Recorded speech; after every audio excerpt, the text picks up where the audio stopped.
오늘 마가복음 9장 38절부터 50절까지 말씀을 중심으로 내 중심에서 나와서 예수님께서 주시는 평화로 이와 같은 제목으로 함께 은혜 나누기 원합니다. 전 세계를 뒤흔든 사건, 이 러시아가 우크라이나를 상대로 전쟁을 시작한 사건이 발생이 되었습니다. 너무나 비극적인 일들이 많이 일어나고 있습니다. 많은 사람들이 눈물을 흘리고 피를 흘리고 그 삶의 터전은 폐허가 되었습니다. 우크라이나의 전쟁이 그치고 그리고 평화가 찾아올 수 있도록 우리가 기도해야 될 때입니다. 그리고 우크라이나의 국민들이 빨리 상처를 치유하고 회복될 수 있도록 위해서 기도해야 될 줄로 믿습니다. 그렇게 기도를 하면서 뉴스를 보는 가운데 제 눈을 새롭게 뜨게 하는 한 인물이 있었습니다. 그분은 바로 우크라이나의 대통령 볼로디미르 젤렌스키 대통령이었습니다. 처음에 한 3주 전쯤부터 우크라이나의 전운이 들이우던 때에 많은 인터넷 커뮤니티에서 이분에 대한 비난과 조롱의 글이 많이 올라왔었습니다. 이제 다들 아실 테지만 바로 이분의 백그라운드에 대한 것이었습니다. 이분이 원래 정치를 하던 분이 아닙니다. 정치와 전혀 관련이 없던 일을 하던 분이죠. 다 아시는 것처럼 코미디언이자 배우입니다. 근데 이분이 TV 드라마에서 대통령 역할을 하면서 당시에 이제 우크라이나의 실제 정치인들의 부패한 현실과 비교가 되면서 우크라이나 국민들에게 엄청난 사랑을 받게 되었고 이제 그 사랑을 바탕으로 이분이 정계에 진출하게 된 겁니다. 아무래도 정치나 국가 행정과는 전혀 관련이 없던 직업을 갖고 있던 터기 때문에 이제 소위 말하는 그 캐비넷 멤버요, 주변의 측근들을 아는 PD, 작가, 영화 제작자들로 채웠다는 것입니다. 우크라이나의 이제 위기가 촉발된 이후에 이 사실이 알려지고 나서 이 젤렌스키 대통령에 대한 비판의 여론이 아주 들끓게 되었죠. 아무것도 모르는 사람 인기만 믿고 대통령을 세워놓으니 이런 위기가 일어난 거라고 엄청난 이제 비난이 일었습니다. 게다가 러시아가 이제 침공한 이후에 이 우크라이나 대통령이 우크라이나를 이제 빠져나갔다, 수도 키예브를 빠져나갔다는 루머가 돌아가지고 사람들은 더욱 매서운 비판을 멈추질 않았습니다. 근데 갑자기 반전이 일어난 겁니다. 우크라이나 대통령 이 젤렌스키가요, 소셜 미디어를 통해서 수도 키예브에서 셀프 영상을 올린 겁니다. 많은 분들이 보셨겠지만 한번 다시 보시겠습니다. Всім доброго ранку, українці. 우크라이나 국민 여러분 안녕하십니까? 인터넷상에서 제가 마치 아무런 저항 없이 무기를 내려놓고 도망쳤다는 잘못된 보도가 난무합니다. 상황은 이렇습니다. 저는 여기 우크라이나에 있습니다. 우리는 무기를 내려놓지 않을 것입니다. 우리는 우리나라를 지킬 것입니다. 우리의 무기가 우리의 진리입니다. 진리는 이곳은 우리의 땅이고 우리 나라고 그리고 이곳에 우리 아이들이 있습니다. 저는 이 모든 것을 지켜낼 것입니다. 이것뿐입니다. 이것이 제가 말씀드리고 싶은 전부입니다. 우크라이나의 영광이 있기를. 저도 이 영상을 보기 전까지는요, 사실 이 우크라이나의 볼로디미르 젤렌스키 대통령에 대한 편견이 있었습니다. 근데 이 영상을 보고 나니까요, 더 이상 그 생각을 가질 수가 없게 되었습니다. 과거에 그가 어떤 사람이었고 또 다른 사람들이 그를 어떻게 평가하는지 관계없이 지금 그는요, 나라를 지키기 위해서 수도를 떠나지 않았고 그리고 자신의 나라를 지키겠다고 온 국민과 전 세계에 선포하는 겁니다. 그리고 이 영상에 그치는 것이 아니라 한편으로는 이 전쟁을 그치기 위해서 러시아와 협상하면서 또 다른 편으로는 이 전 세계에 도움을 요청하고 이제 안으로는 계속해서 최선을 다해서 싸우는 것이죠. 우리가 예배 시작하면서 함께 기도했던 것처럼 우크라이나 땅의 전쟁이 그치고 평화가 오기를, 그리고 전쟁의 폐허 속에서 아파하는 그 난민들에게 하나님의 은혜가 부어지기를 간절히 기도합니다. 저는 이런 기도를 드리면서요, 이 젤렌스키 대통령의 행보가 제 마음에 큰 울림이 되었습니다. 이분의 과거의 삶은요, 걱정스러웠죠. 우려스러운 부분들이 많이 있었습니다. 그래서 여러 가지 루머가 있을 때 역시 이런 생각으로 이분을 제가 재단하고 있었습니다. 그러나 과거의 행동과는 다른 지금의 행동, 지금의 삶은요, 용기를 말하고 있고 자주를 말하고 있고 끝까지 항전할 것을 말하는 것입니다. 이분 그 진짜의 면모를 발견하는 건 아니겠습니까? 과거의 삶도 이번에 대해서 이야기하고 있지만 더 중요한 건요, 지금의 삶이 말하고 있다는 것입니다. 우리는 목소리를 내서 우리의 생각을 말합니다. 의견을 말합니다. 나는 이런 사람이라고 이야기합니다. 그러나 말만으로는 충분치 않습니다. 그 말을 그대로 살아내는 나의 행동이 진짜 내가 누구인지를 말하고 있는 것입니다. 그것을 신앙이라고 합니다. 우리는 우리가 생각하는 대로 산다고 생각하고요. 또 우리가 말하는 대로 다 이렇게 산다고 생각하기도 하지만, 그러나 우리는 사실은 믿는 대로 사는 겁니다. 어떤 분들은 내가 진짜 믿음이 있는지 궁금해하기도 하고 또 한편으로는 불안해하시기도 하죠. 그러나 그때 내가 어떻게 살고 있는지를 보면 압니다. 어떤 행동을 하고 있는지를 보면 알게 됩니다.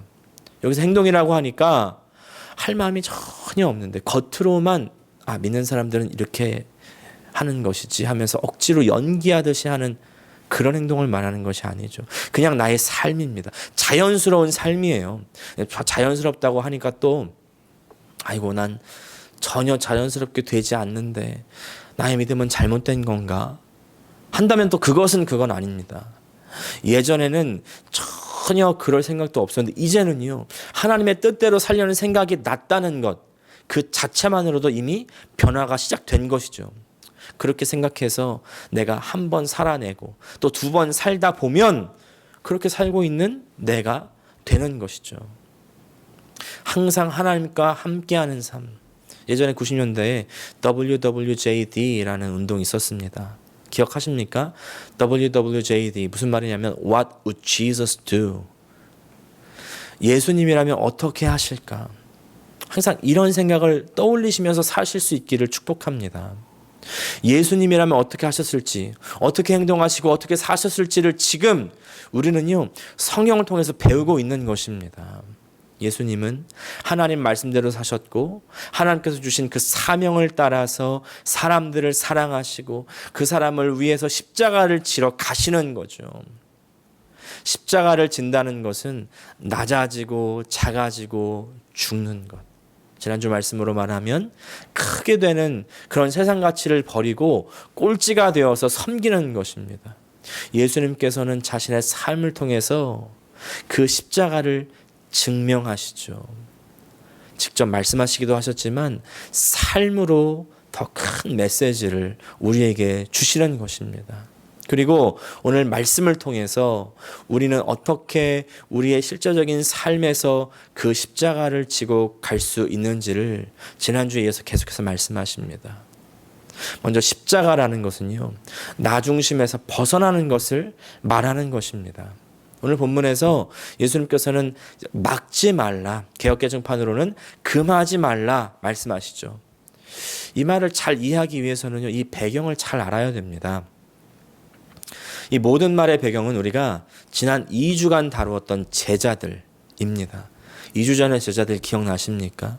한 귀신 들린 아이의 아버지가 자신의 아이를 고쳐달라고 제자들에게 나아왔죠. 그러나 고치지 못합니다. 예수님께서 오셔서 직접 이 아이를 고쳐주시죠. 그리고 나서 예수님께서 이런 귀신을 쫓아내기 위해서는 기도해야 된다 이렇게 말씀하십니다. 그리고 나서 이제 오늘 갑작스럽게 요한이 예수님께 이렇게 말하는 겁니다. 약간 자랑스럽게 말하는 것 같기도 해요. 38절과 39절 말씀 세 번역으로 읽습니다. 요한이 예수께 말하였다. 선생님, 어떤 사람이 선생님의 이름으로 귀신들을 쫓아내는 것을 우리가 보았습니다. 그런데 그 사람은 우리를 따르는 사람이 아니므로 우리는 그가 그런 일을 하지 못하게 막았습니다. 그러나 예수께서는 이렇게 말씀하셨다. 막지 말아라. 내 이름으로 기적을 행하고 나서 쉬이 나를 욕할 사람은 아무도 없기 때문이다. 이 구절이요, 참 좀 뭔가 애매하죠. 요한은 뭔가 좀 잘한 일인 양 예수님께 말했지만 오히려 예수님께 한 소리를 지금 듣고 있는 것입니다. 요한의 대답을 잘 보면요, 이 요한의 마음을 우리가 좀 알아볼 수가 있어요. 먼저 한 사람이 예수님의 이름으로 귀신을 쫓아내는 겁니다. 그리고 그 쫓아내는 장면을 요한과 다른 제자들이 보았죠. 근데 그것을 보자마자 하지 말라고 막습니다. 금지합니다. 근데 그 이유가 좀 재밌습니다. 우리를 따르는 사람이 아니므로 금지했다, 막았다고 합니다. 우리를 따르는 사람이 아니므로, 여기서 우리라는 말은 에고라는 말입니다. 우리가 신년 새벽 기도 때 많이 말씀드렸죠. 신년 새벽 기도의 주제가 에고 에이미였잖아요. 에고 에이미, 나는 무엇이다. 하나님 이름이라고 말씀드렸죠. 거기서의 에고입니다. 에고, 나라는 뜻이에요. 우리라는 뜻도 있고 나라는 뜻도 있습니다. 우리를 따르지 않는다, 우리와 함께하지 않는다. 사실은 나와 함께하는 자가 아니란 말이죠. 원래 요한이 여기서 어떻게 대답해야 됐을까요? 예수님을 따르는 사람이 아니므로, 혹은 선생님을 따르는 사람이 아니므로라고 해야 되지 않았을까요? 그래야 좀 이해가 되지 않겠습니까? 근데 요한은요, 여기서 그 사람이 우리와 함께한 자가 아니다, 우리라고 얘기했지만 사실은 뭐예요? 나와 함께한 자가 아니라는 것에 더 초점이 맞춰져 있는 것입니다. 누구 중심이냐면 나 중심입니다. 예수님 중심이 아니에요. 하나님 중심이 아닙니다. 아무리 예수님에 대한 것, 하나님에 대한 것이라 할지라도 나를 통해서 해야 된다는 그런 나 중심이 아직 요한 안에 있다는 것이죠. 이 이야기를 했던 요한이 어떤 사람인지 여러분 잘 알고 계시죠? 요한 복음을 썼고 요한 1, 2, 3서 요한 계시록을 썼던 그 예수님의 그야말로 3대 제자 중에 한 사람 요한 아니겠습니까? 이 요한에게 별명이 있는 것 아시죠? 그 별명이 심지어 예수님께서 직접 지어주신 별명이에요. 뭐냐면 보아너게의 아들입니다. 보아너게는 천둥이란 뜻이죠. 천둥의 아들이다. 여러분 감이 오십니까? 우리도요, 목소리 큰 사람한테 기차 화통을 삶아 먹었다고 하기도 하고, 또 성질이 조금 있는 사람들한테 저 사람은 불같은 사람이야 이렇게 얘기도 하죠. 그런 맥락에서 사람 보고 천둥 같다, 천둥의 아들이다 이런 말이면 무슨 말입니까? 성질이 좀 있는, 화가 많은 사람, 불같은 사람이라는 것을 우리가 좀 알 수가 있죠. 혹시 스스로 생각할 때 요한 같다는 분들 잘 들어보시기 바랍니다. 이 천둥 같은 불같은 성정을 가진 요한이 지금 예수님의 이름으로 귀신을 쫓아낸 것을 보았을 때 그때 속에서 뭐가 막 올라오는 거예요. 나는 예수님을 이렇게 쫓아다니고 나는 그 12제자 중에 하나인데 나는 못 쫓아냈는데 쟤는 뭐지? 내가 보니까 좀 비리비리하고 뭐 보잘것도 없어 보이는데 사람들도 그렇게 많이 따르지 않는데 뭐지? 제가 이렇게 보잘것 없다고 말씀드리는 이유가 있습니다. 42절에 보니까요, 이제 그 다음 중점인데 이 사람들이 어떤 사람들인지를 예수님께서 묘사하면서 이렇게 말씀하시죠. 42절 상반절을 보면 또 나를 믿는 이 작은 사람들 가운데서, 작은 사람들이라고 했지만 여기서 작은이란 말, 미크로스라는 말을 썼는데 몸 크기가 작은 것도 되지만요, 세력이 작은 것도 되고 별로 중요하지 않은 하찮은 것을 말하기도 합니다. 너는 별로 중요하지도 않은 것 같은데, 너는 별 볼일 없는 사람인 것 같은데, 근데 네가 귀신을 쫓아낸다고? 잘못된 거 아니야? 이거 괜찮은 건가? 야, 너 뭐야? 누가 여기서 이런 거 하래? 너 하지 마. 우리도 안 하고 있는데. 괄호 열고 못하고 괄호 닫고. 사실은 뭐예요? 못하고 있는 것이죠. 근데 감히 네가 뭔데 지금 여기서 나를 모욕을 줘. 근데 그 말을 어떻게 잘 포장했냐면, 너 우리랑 함께하는 사람 아니잖아. 이 말은 은근히 예수님도 끌어들이면서 예수님하고 나하고 함께하지 않는 사람이잖아. 여기에 자기를 예수님 위치까지 높이는 그런 뉘앙스도 들어가 있는 겁니다. 그래서 자기가 중심이 되는 그런 뉘앙스가 있는 것이고, 그러면서 다른 사람을 자기의 잣대로, 하나님의 기준이 아니라 자기의 잣대로 판단하는 그런 문맥도 들어가 있는 것이고, 그래서 결국 다른 사람을 깎아내리고 무시하는 그런 의미조차도 들어가 있는 거예요. 선생님, 어떤 사람이 선생님의 이름으로 귀신을 쫓아내는 것을 우리가 보았습니다. 그런데 그 사람은 우리를 따르는 사람이 아니므로 우리는 그가 그런 일을 하지 못하게 막았습니다. 이 한 문장 안에 그 복잡 미묘한 의미들이 다 담겨 있는 것이죠. 이에 예수님께서 정면으로 반박하시면서 대답하십니다. 금하지 말아라. 막지 말아라. 그러면서 40절 말씀, 우리를 반대하지 않는 사람은 우리를 지지하는 사람이다. 이 말씀은 제자들, 너희들을 반대한다고 해서 나를 지지하지 않는 건 아니야, 이 뜻이죠. 우리가요, 신앙생활을 하다 보면 자꾸 내 중심이 되기가 쉽습니다. 신앙생활을 하는 내가 잘 돼야죠. 신앙생활을 하는 나보다 다른 사람이 더 잘 되면 어떻게 돼요? 감사보다 원망이 더 먼저 나오죠.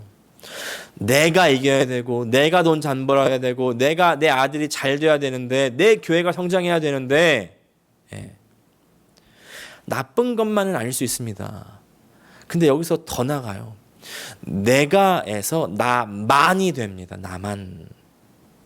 다른 세상 사람들이 잘 되는 그것도 마음에 안 들지만, 근데 차라리 세상 사람들이 잘 되는 건 좀 참을 수도 있어요.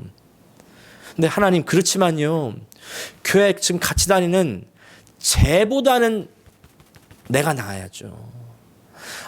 쟤랑 나랑 다를 게 뭐 있어요? 쟤는 저보다 별볼 더 없는 것 같은데요. 최소한 쟤보다는 내가 더 나아야죠. 심지어 같은 신앙, 같은 교회 안에서조차 나 말고 다른 성도가 잘 되고, 다른 가정이 잘 되고, 다른 아이들이 좋은 대학 가고, 다른 교회들이 잘 되는 것은 못 참아요. 내 중심이라는 겁니다. 여기에 예수님께서 이렇게 덧붙이십니다. 41절에서 50절까지 말씀은요, 이제 믿는 우리가 가져야 할 마음가짐에 대해서 말씀하시는 것입니다. 41절부터 50절까지 말씀인데 한마디로 요약하면 이렇습니다. 작은 자들에게 상처 주지 말고 화평하게, 평화롭게 지내라는 겁니다. 41절 말씀입니다. 내가 진정으로 너에게 말한다. 너희가 그리스도의 사람이라고 해서 너희에게 물 한 잔이라도 주는 사람은 절대로 자기가 받을 상을 잃지 않을 것이다. 그리고 50절 말씀, 소금은 좋은 것이다. 그러나 소금이 짠맛을 잃으면 너희는 무엇으로 그것을 짜게 하겠느냐. 너희는 너희 가운데 소금을 쳐두어서 서로 화목하게 지내어라. 물 한 잔이라고 할 때 지금 우리들의 입장에서 보면요, 대수롭지 않은 것일 수도 있습니다. 우리는 수도만 틀면 물이 나오니까요. 하지만 당시 이 팔레스타인 지방에서 물 한 잔, 그렇게 간단하고 사소한 것만은 아닙니다. 물 한 잔은 그 무엇보다 가장 나의 생명을 위해서 필요한 것이죠. 다른 사람의 필요한 것을 알고 줄 수 있는 사람, 다른 사람들을 대접해 주는 사람, 그렇게 대한 이유가 있습니다. 그리스도의 사람이기 때문입니다. 그리스도의 사람, 여기서 그리스도의 사람이라는 말은 그리스도께 속했다는 것입니다. 그리스도의 것이라는 말이에요. 이 이유가 참 중요합니다. 그리스도의 사람이기 때문에, 그리스도의 것이기 때문에 우리는 신앙생활을 하면서 이 이유를 찾고 잊어버립니다. 교회 안에 형제 자매들은 모두 다 그리스도의 것입니다. 나만 그리스도의 것이 아니에요. 예수님께서 직접 사랑하셔서 죽어주신 그리스도의 사람들, 내 감정과 상관없이, 내가 어떻게 느끼든지, 내가 어떻게 판단하든지 상관없습니다. 내가 별로 가치 없다고, 하찮다고 생각하는 그 사람을 위해서 예수님께서는 죽어주시고 그 피값으로 사시는 겁니다. 예수님께서도 나도 그렇게 사랑하셨지만 내가 별 볼 일 없다고 생각하는 그 사람, 내가 뭐라고 화를 냈던 그 사람을 위해서 목숨을 버리시면서까지 사랑했다는 그 사실을 우리는 기억해야 됩니다.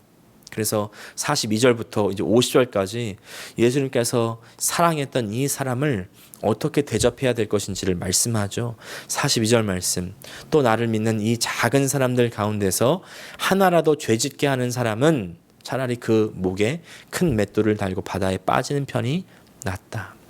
나를 믿는 이 작은 사람들 가운데서, 아까도 42절 상반절 말씀 잠깐 봤지만 네가 작다고 생각하는 이 사람들, 수가 많지 않고 메인스트림도 아니고 뭔가 좀 초라하고 하찮게 여기는 이런 사람들이지만 이 사람들 뭐예요? 나를 믿는다는 겁니다. 예수님을 향한 참 믿음이 있어요.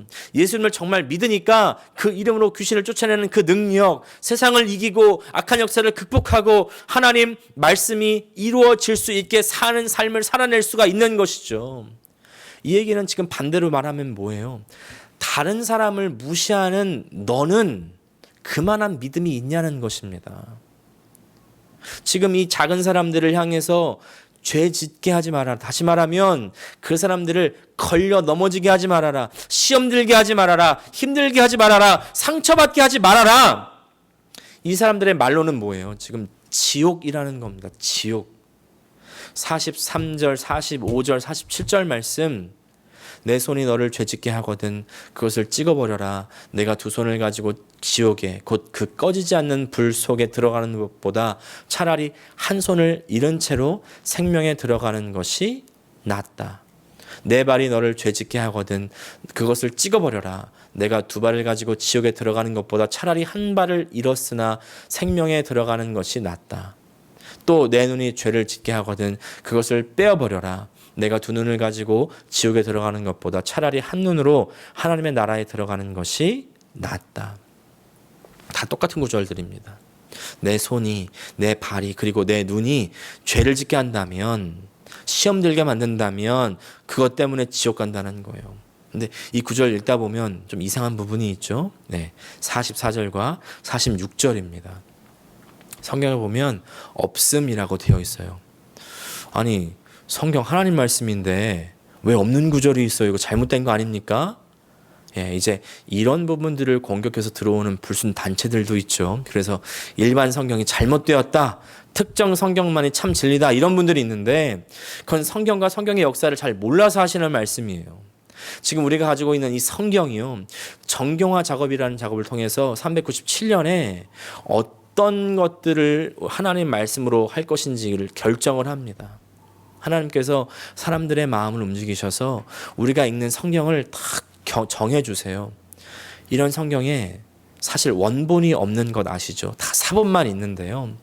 근데 원본은 없지만 사본들이 엄청나게 많고 그 사본들이 거의 다 똑같습니다. 다 똑같아요. 틀린 부분 거의 한두 단어 정도, 아주 작은 부분만 틀린데요. 오늘 우리가 읽는 이런 부분이 있는 겁니다. 예.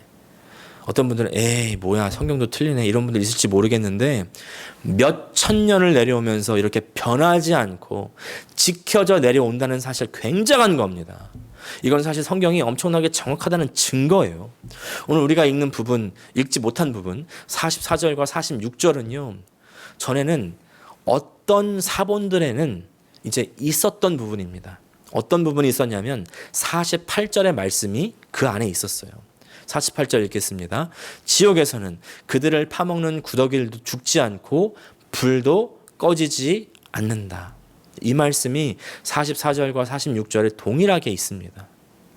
근데 초반의 사본, 그러니까 사본들 중에서 더 정확성이 높은 사본들에는 이 44절과 46절의 부분이 빠져 있는 것을 발견하고 뺀 겁니다. 아마 이 44절과 46절을 썼던 사람은요, 자기 생각에 더 강조를 해야 된다고 생각해서 더 반복해서 썼던 것 같아요. 그런데 더 정확도가 높은 사본들에는 빠져 있는 겁니다. 그래서 지금 우리가 보는 이 성경에서 44절과 46절이 빠져 있는 겁니다.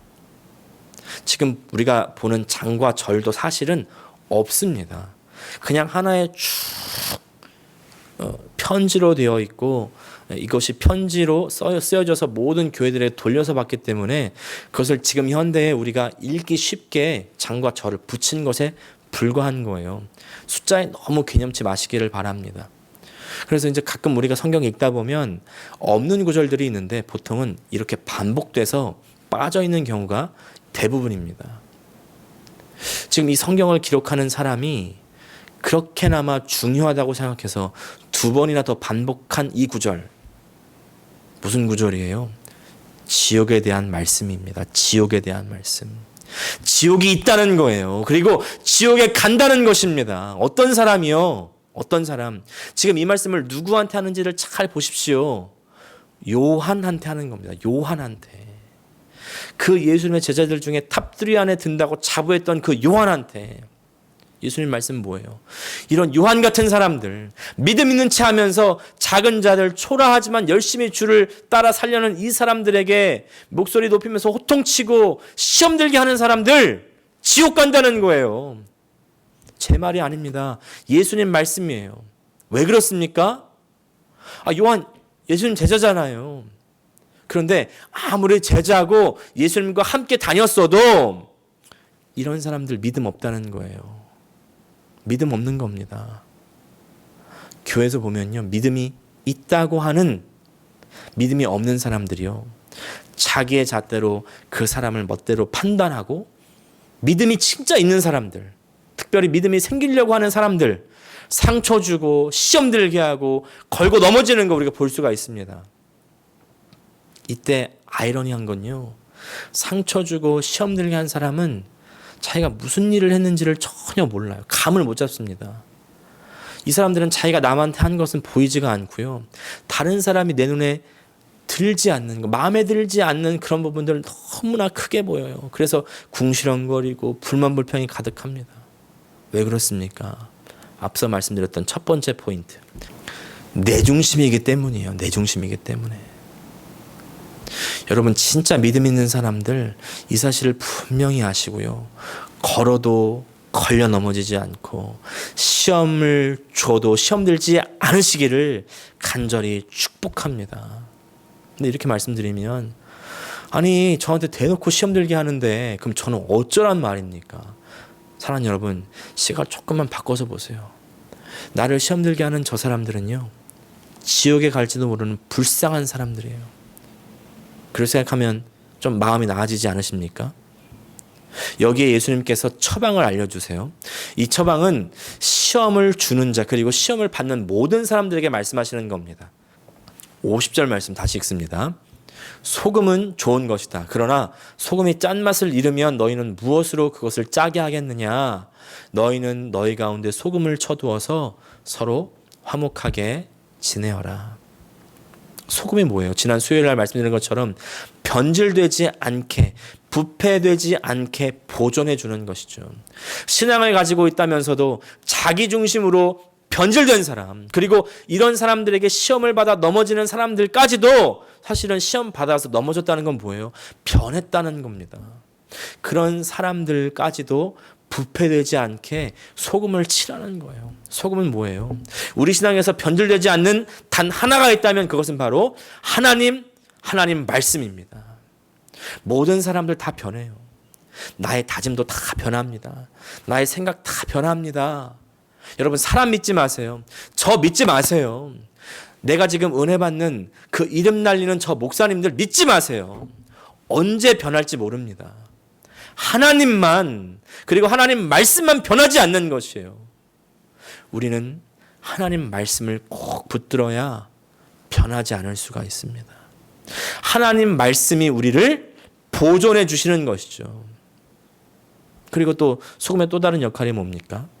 소금 자체로는 짜지만 소금을 넣음으로써 그 음식의 고유의 맛이 더 맛있게 감칠나게 올라옵니다. 그래서 스테이크 먹을 때요, 이런 말이 있죠. 스테이크를 먹을 줄 아는 사람은 소스 찍어 먹지 않는데요, 소금 간만 해서 먹는다는 거예요. 그래야 그 고기의 고유의 맛이 깊은 맛을 느낄 수 있다는 것입니다. 소금을 칠 때, 다시 말해서 하나님 말씀을 붙들을 때 하나님의 그 맛을 내는 진짜 사람다운 사람이 될 수 있다는 것이죠. 죄로 변질되지 않는 하나님께서 원래 창조하셨던 그 하나님의 형상을 가진 그 사람의 맛. 예수님께서 이 일을 하기 위해서 오신 거 아니겠습니까? 이게 예수님의 십자가의 참된 의미예요. 예수님께서 십자가에서 돌아가셔서 우리의 부패한 죄를 처리하시고 하나님과 평화를 이루게 하셨습니다.